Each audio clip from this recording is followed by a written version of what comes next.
வணக்கம், இது உங்கள் தினக்கதிர்.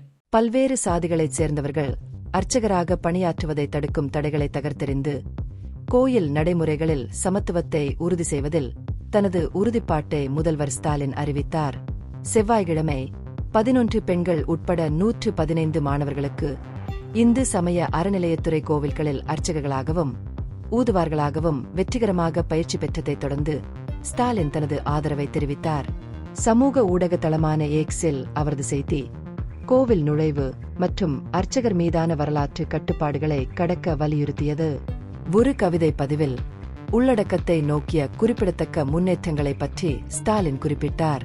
குறிப்பிட்ட சாதியினர் கோயில் தெருக்களில் நுழையக்கூட தடை விதிக்கப்பட்ட காலத்திலிருந்து அனைத்து பின்னணியிலிருந்தும் மக்கள் அர்ச்சகராக பணியாற்றக்கூடிய தற்போதைய யதார்த்தம் வரையிலான நீண்ட பயணத்தை அவர் எடுத்துரைத்தார்.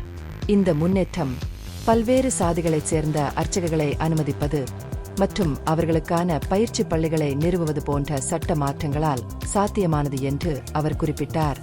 இப்போது பாதிரியார் பணியில் சேரவுள்ள புதிய பட்டதாரிகளின் சாதனைகளை கொண்டாடிய அவர், இந்த முன்னேற்றத்தில் திராவிட இயக்கம் மகிழ்ச்சி அடைகிறது என்றார்.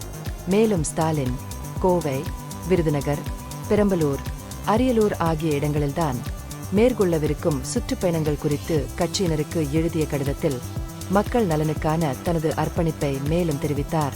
நவம்பர் 14 மற்றும் 15ஆம் தேதிகளில் திட்டமிடப்பட்ட இந்த விஜயங்கள் இந்த பிராந்தியங்களில் நடைபெற்று வரும் திட்டங்களின் முன்னேற்றம் மற்றும் செயல்படுத்தல் ஆகியவற்றை மதிப்பிடுவதை நோக்கமாக கொண்டுள்ளன.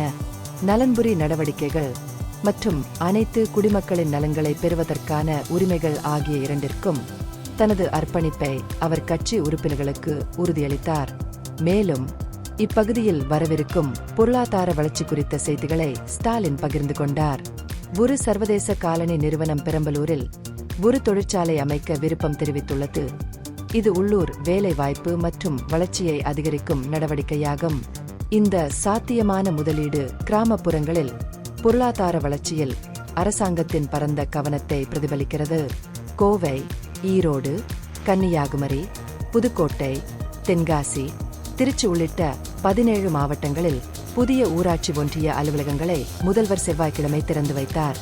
மாநில செயலகத்தில் இருந்து வீடியோ கான்பரன்ஸ் மூலம் கட்டப்பட்ட இந்த கட்டிடங்கள் தோராயமாக 64.53 கோடி ரூபாய் செலவில் தமிழகம் முழுவதும் உள்ளாட்சி மற்றும் உள்கட்டமைப்பை வலுப்படுத்துவதற்கான அரசாங்கத்தின் உறுதிப்பாட்டை அடிக்கோடிட்டு காட்டுகிறது.